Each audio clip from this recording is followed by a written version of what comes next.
So I just finished watching Linkara's review on Batman: The Killing Joke, mostly the animated adaptation. And to say Linkara, aka Lewis Lovehog, isn't too thrilled about it would be an understatement. I mean, he tried to find some good things about it, but mostly it was just not, it was just not really, his cup of tea. Just like a lot of people have said, it wasn't a cup of tea, and it's mainly due to one thing.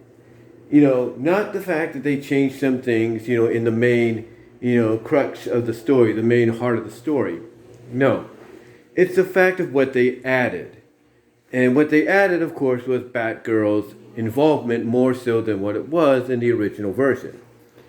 And also the fact that, Batgirl wasn't just, Barbara Gordon, that is, wasn't just added more so in an additional part, as some people call it, prologue to the main meat of the story.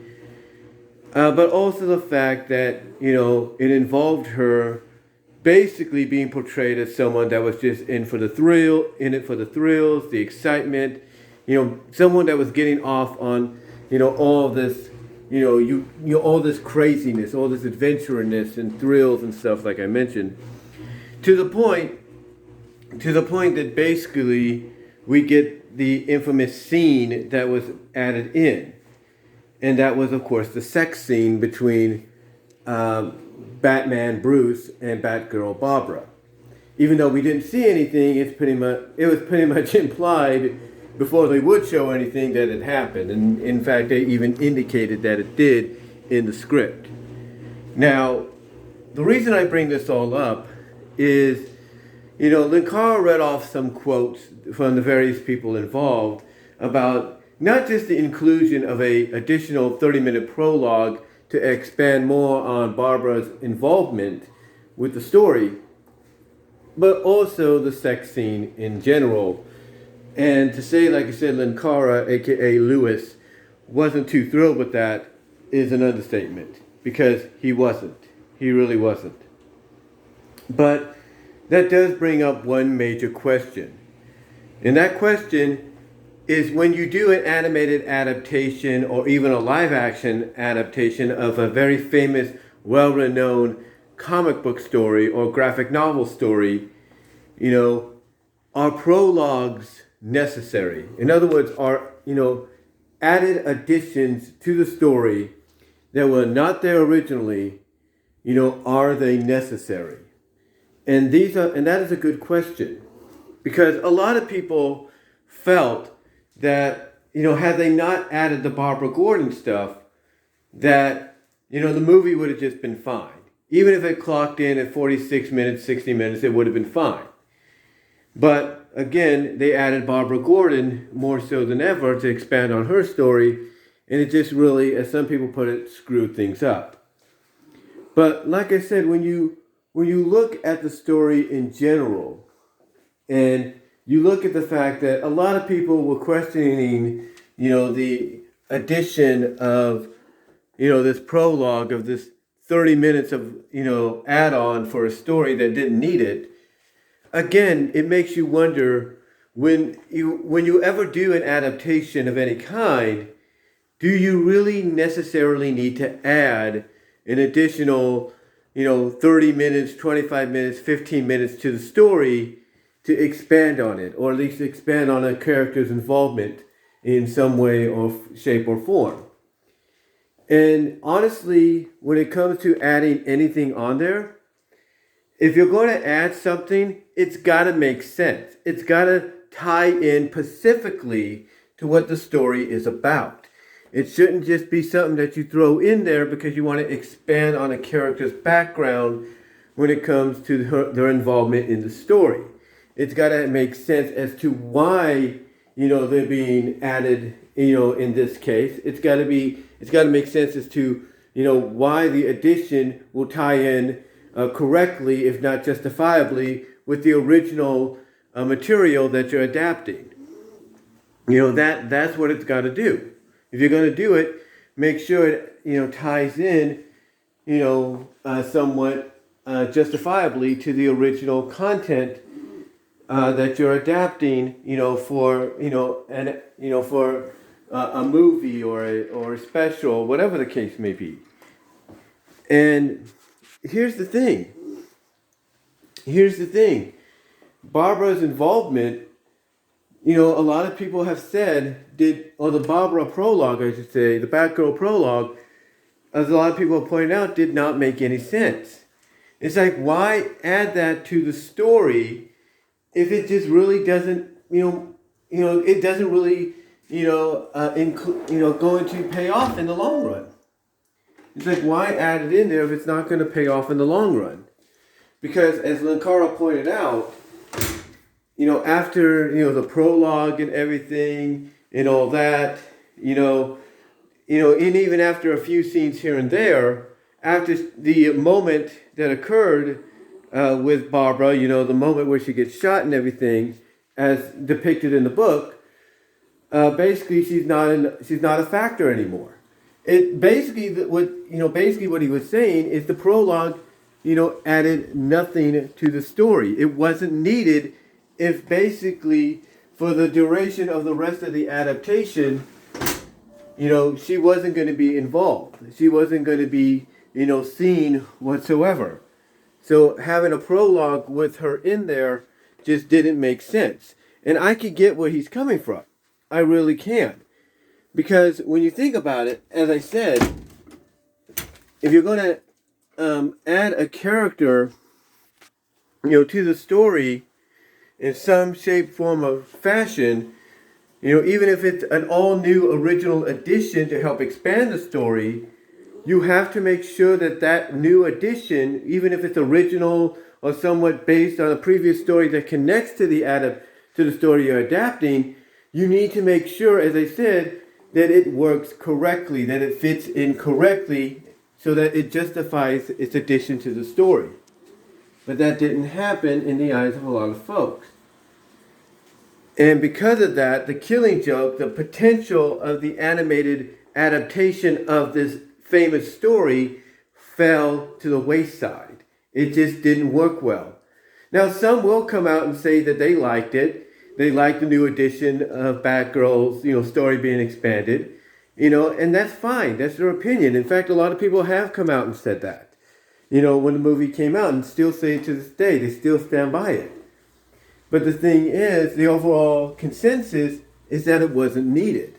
Because if you're not going to have her, in the story for the rest, if you're not going to have her involved, I should say, in the story for the rest of the movie, then why even add it on? Why even add on that moment? It wasn't necessary. It wasn't necessary at all. And again, it goes back to asking that question,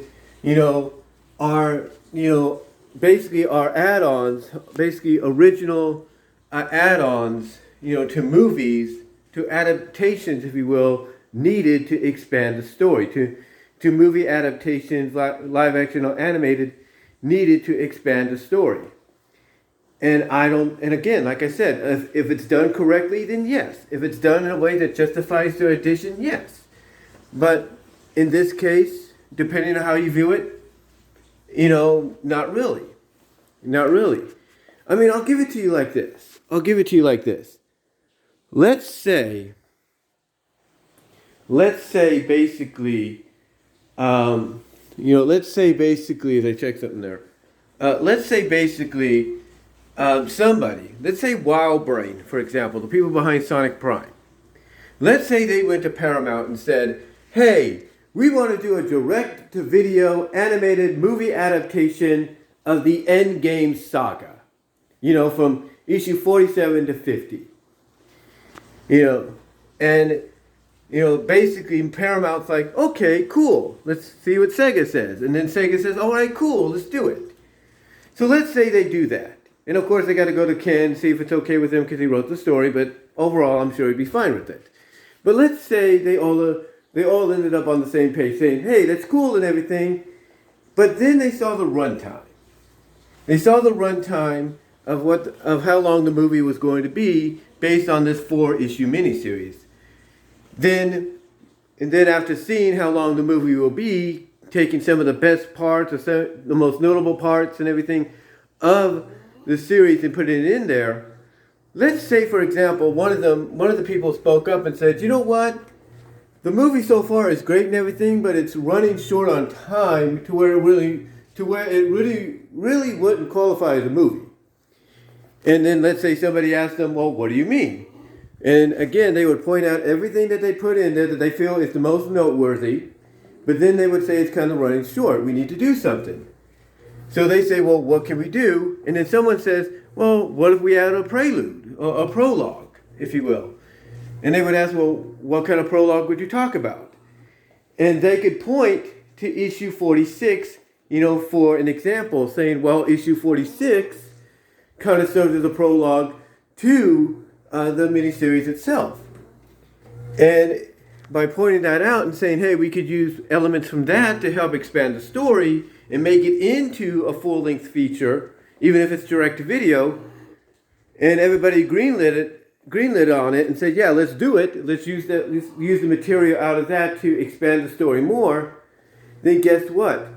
They would be justified in doing so. And people who would hear about it would be like, hey, that makes sense. I like that new addition. Or I like the idea that they're adding in elements to the issue that precedes the Endgame miniseries. And the reason people would praise that, like I said, is because it makes sense. Because issue 46, I believe that it was, ties in to the Endgame story. I mean, you take a look at the fact that they're all meeting around a campfire. You have, certain characters showing, you have certain, elements, certain developments happening between characters romantically and suspiciously. You have everything that fans would expect in it, to see in it from the issue incorporated in some form or fashion. And basically it would help expand the story beyond the limitation of minutes that it was, being clocked in at, during its original runtime, or from its original runtime after everything from the main story was, put in, or some of the major elements, from the main story were added in. The point that I'm getting at is if you compare the two, people will say that Endgame being adapted with, the prologue using elements from the previous issue before the Endgame saga, being added in to extend the story, people would say that that's more justifiable. That makes more sense than basically what they did, with Batman the Killing Joke. Because the original story had no Barbara Gordon prologue. It just had the moment where she's shot, she's in the hospital, she ends up paralyzed, and that's it. That, when you compare the two, a lot of people would say, going the route of making an adaptation of Endgame and using elements from the issue that preceded it makes more sense because it's justified and it's within the story elements. It's all within the story's continuity, not elements, but continuity. And again, when you compare, and if you have them compare it to something like Batman the Killing Joke, they would say that the Killing Joke one made no sense because there was no, Barbara Gordon prologue, no expansion on her character. But when you ask them, well, why does, this adaptation of the Sonic Endgame story make more sense, and this addition of stuff from the issue that preceded it seem to make more sense to you, they'll tell you because it happened. It actually happened in the comics, thus it is justified for being there. Even if it's not everything that happened in the issue, the moments that matter being added in, are justified.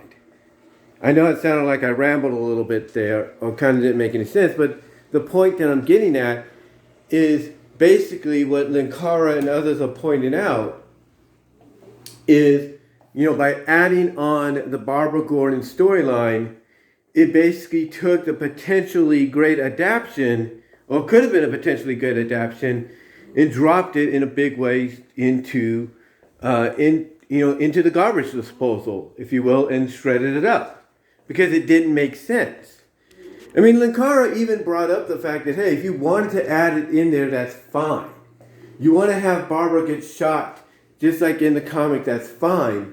But if you want to change it up to where she recovers over time, and she wants to help Batman go after the Joker out of vengeance for trying to take her out, and torturing a father, that makes sense. That justifies the prologue being added in because there is indeed a connection. But if you're just going to add it in there and it doesn't really have no connection whatsoever afterwards, then what's the point? That's what I'm trying to say here. That if somebody at Paramount and Wildbrain said, hey, let's do the Sonic Endgame story into an animated adaptation, and then they took the best elements out of it, and then noticed, oh, wait a minute, the story is running a little too short. We need to add on more, content to justify it being a movie, and somebody said, well, let's take some of the best elements out of the issue that preceded it. A lot of people would say, as I mentioned, that makes sense. That is justified because it's part of the story's continuity. It's not something that's tacked on, out of nowhere just to expand on something that didn't exist prior or had no ties to it. Adding elements from issue 46, as part of a prologue to help build into the endgame story, is justified and makes sense because it happened. It actually happened, basically. So when you listen to what Linkara has to say about it, when you listen to a lot of people what they had to say about it, they would all agree that the prologue of Barbara Gordon, the Barbara Gordon Batgirl prologue didn't make sense, didn't need to be there because there was no justification followed up on it to make it so, or to allow it to be, or to allow it to have any reasoning for be there. There was no follow-up. If you catch my drift, there was no, altering the story a bit to justify the inclusion of that prologue. There was nothing. There was nothing, and it was just there because, we want to expand more on Barbara's story before she gets shot and then taken out of the equation. It just, again, did not make sense. It was not needed in the eyes of a lot of folks. Now, like I said, there are those that will defend it and say, well, that's your point of view. Me, I thought it was a great addition. Yeah, it may have not had a total connection to the story afterwards, but still it was a great addition, and I was cool with it. And as I said, that's fine. You're welcome to your own opinions. You're welcome to your own opinions. Not a problem.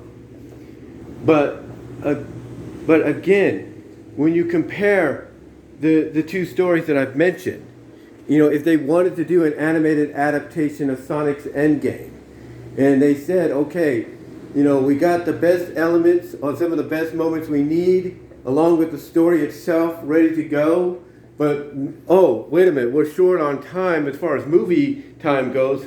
What can we do to expand it? And then they say, let's look at issue 46 that precedes it, and then takes elements out of that, and, puts it into the movie.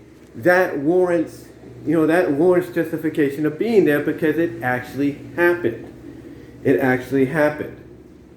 So again, I could see where, Lewis was coming from with how he feels about this.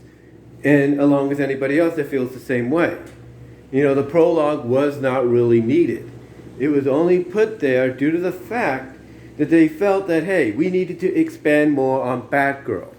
Or we wanted to show a side of Batgirl in the Killing Joke universe, on how she, how this Barbara Gordon, this Batgirl is more about, I want to be out here for the thrills and the excitement, and I want to bang my mentor kind of deal. And again, look, if you feel like, you need to do that, then give a reason, as Linkara and others have pointed out, give a reason for it happening. Give a reason for her being there, in the first place, justify the inclusion of the prologue. And that's about it. Again, I can go back to Sonic, once more. I can go back to that, and I can tell you honestly, let's say they wanted to do, I don't know, let's say Endgame. Not Endgame, but let's say, not Endgame, but let's say they wanted to do the Brave New World Panic in the Sky story, okay? Brave New World, Sonic Unleashed, Panic in the Sky story. Let's say they wanted to do that. And they took the best elements out of the soft retcon reboot from 252 to 287, okay? let's say they took the best elements out of that, all right? Tried to make a story out of it. And like I said, let's take for example, like I said, the Brave New World, Sonic Unleashed, Panic in the Sky, Soft Retcon reboot arc. Let's take that for example. Let's say they gathered all the best moments from it, right? They gather all the best moments, and make it work into a conceivable story, right? Let's say they do that. But then they notice, oh my gosh, we're short on time. What do we do to expand, right? How can we expand this, right? Well, what they could do is they could look at, let's say, 252. Initially, they can go back to 252, because even though it does kind of, start from there, they could look at 252 and be like, okay, what elements can we use there? And they could actually, if they want to, do a prologue. Doesn't have to be too long, maybe 5 minutes worth or 10 minutes worth of a prologue explaining, why things are the way they are. True, they can't do it the way, the original story, has it, but do it in a way that kind of sounds similar.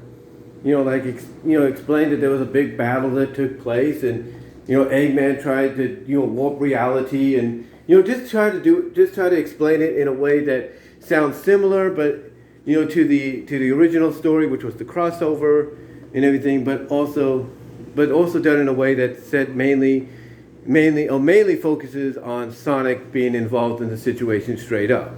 If you catch my drift, if they did something like that, that's justified for being there because it's in the story. It's part of the original continuity.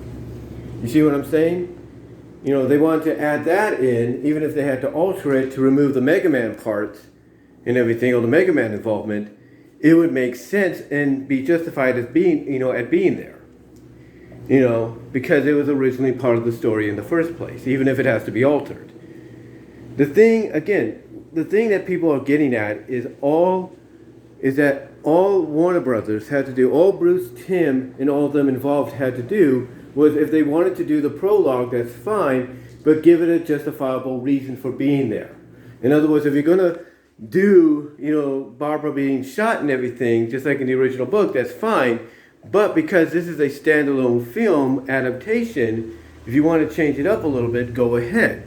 And the best way to change it up is have her be shot, but don't have her be paralyzed. Have her kind of build the strength back up to heal herself so she can, go after the Joker for doing that to her, and as well as trying to torture her father. And there you go. You basically have her switch some roles with Batman, doing that, climactic finish, doing that climactic third and final ending, and there you go. Her prologue, her added prologue is justified for being there. And that's, there's no, in my opinion, no criticism that comes, from it, period. But again, it's just something that, a lot of fans feel that if it was tweaked, fixed and everything, it would have worked. But because it was presented the way it was, it didn't. And it bogged the original story down in a big, big way. And nobody honestly appreciated it. Nobody. So, anyway, though, I know I sound like I rambled a little bit here, but the point that I'm kind of getting at in response to Louis Lovehog's, Linkara's review, and how he truly feels, along with a lot of other people, about the addition of the prologue of Batgirl Barbara to the story, instead of just leaving it be. Again, I understand where they're coming from, and like I said, the two examples I gave, a lot of people would say, yeah, those additional parts, from issue 46 of the Archie book, and even, the somewhat altered editions of flashing back and explaining, how we got to the whole Brave New World kind of thing. Those additions to the story, to an adaptation of those stories, would make sense because they actually happened in the comic. That the story, that the adaptation of said story is based upon. So again, I get where they're coming from. I really do. And hopefully, if another very well-renowned storyline, in the DC Comics vault gets adapted, but the adaptation might be a little too short on runtime. Hopefully, maybe if they want to add a prologue, a prelude, if you will, that when they do it in a way that makes justifiable sense. In other words, if you're going to focus on one character or two characters that are, have some kind of tie to the story and everything, or have some kind of involvement or connection to the story, that if you're going to do something with them in a prologue, make sure it's done correctly and justifiably. Because if not, it's just going to make their addition unnecessary. And that's the truth. That is the absolute truth. And again, like I said, if Paramount and WildBrain and Sega wanted to do adaptations of Endgame or the Brave New World, Panic in the Sky, Sonic Unleashed deal, and they wanted to, say, add a few more minutes and everything to give it a justifiable runtime for a movie, then what they would add on, even if they had to alter some things, would make sense because of the fact that those are things that actually happened in the issues that precede the main story in which the adaptation is being based on. So anyway, though, guys, I just wanted to come on here, give you my thoughts on that. Let me know how you feel overall about it down below. Comment if you like. Love to hear from each and every one of you. Live chat during the premiere. Super chats and super stickers are encouraged and opened, if you will, during the live chat for the premiere. Also, check me out at BW Roses Discussions, all your favorite audio podcast locations except for Pandora. Also, check me out at BW Roses on Vimeo. Also, check me out at BW Roses on Patreon to support me with a $1, $3 tier. Also, check me out at Venmo at Brian-Walmart-2 to help support me there as well. Be greatly appreciated.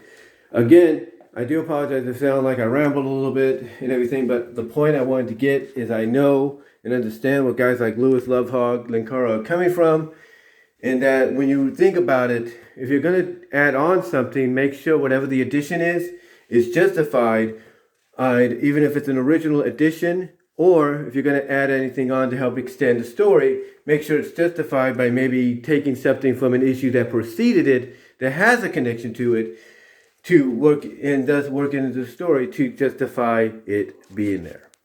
But until next time, guys, let me know what your thoughts are. Comment below, live chat during the premiere, and I'm out.